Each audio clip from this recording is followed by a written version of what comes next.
Before modern passenger airplanes, before airports, black boxes, seatbelts, and advanced safety systems, there was a time when flying was still a dangerous experiment. In the early 90s, humans had only just begun to master powered flight. And then on September 17, 1908, aviation history changed forever. A military test flight in the United States ended in a devastating crash. The pilot, Orville Wright, was seriously injured, but his passenger, Lieutenant Thomas E. Selfridge, suffered fatal injuries. He became the first person to die in a powered aircraft crash. So, what exactly happened that day? Let's go back to 1908. When we talk about the beginning of aviation, two names immediately come to mind: Orville Wright and Wilbur Wright. The Wright brothers had successfully demonstrated controlled powered flight in 1903. By 1903, their aircraft technology was attracting worldwide attention. The United States of Army was also interested in using airplanes for military purposes. The Wright brothers were invented to demonstrate their aircraft at Fort Myer, Virginia. Orville Wright carried out several successful test flights. The aircraft flew higher, it stayed in the air longer, and it could even carry another person. But on September 17, everything changed. On that day, historic day, Orville Wright had a passenger with him. His name was Lieutenant Thomas Ethelwyn Selfridge. Selfridge was an officer in the United States Army Signal Corps. He was deeply interested in aviation and had been involved in the early aircraft experiments. For him, flying in the Wright aircraft was an exciting opportunity. He climbed into the aircraft beside Orville Wright. The flight began normally. Nobody at Fort Myer knew that this would become a Selfridge final flight. It was around 5:40 in the afternoon. Orville Wright took the aircraft into the air. The Wright flyer climbed to approximately 150 feet.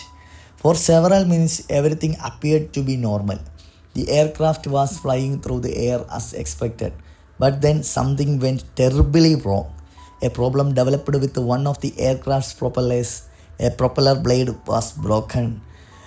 The aircraft suddenly began to lose stability. Orville Wright immediately tried to regain the control. He shut down the engine and attempted to glide the aircraft towards the ground. But the damage had already caused the aircraft to become uncontrollable. The Wright flyer began falling rapidly and then it crashed nose first into the ground. The aircraft was badly damaged. Orville Wright suffered serious injuries, including injuries to his leg and ribs. But Thomas Selfridge was in much worse condition. He suffered a severe head injury. Rescuers quickly took him for medical treatment. Doctors tried to save his life, but several hours after the crash, Thomas Selfridge died. His death became a tragic milestone in aviation history. He was the first person to die as a result of an accident involving a powered airplane. This was not just another accident. Airplanes were still experimental missions. There were no modern cockpit systems, no advanced warning systems, no sophisticated emergency equipment, and aircraft designs were still beginning to develop and tested. The Fort Myer crash demonstrated just how dangerously early aviation could be. It also showed engineers that every component of an aeroplane had to be reliable. A single mechanical failure could turn a successful flight into a disaster within seconds. Orville Wright survived the crash. Although he suffered serious injuries, he did not give up on aviation. After recovering, the Wright brothers continued developing their aircraft.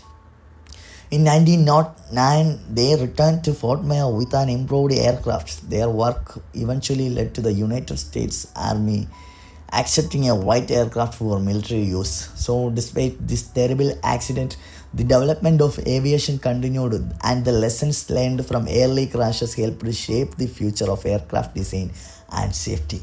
September 17, 1909, that date became one of the darkest days in early aviation history. Thomas Selfridge lost his life. Orville Wright survived with serious injuries, but accident also became an important lesson for the father or future of aviation.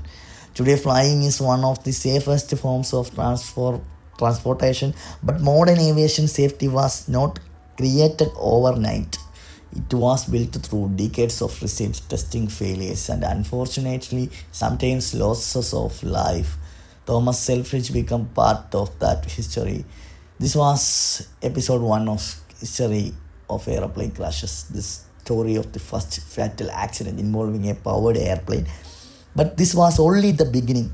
In the next episode, we will travel our future into aviation history and discover another tragic crash that changed the world of flying. So thank you for watching our video.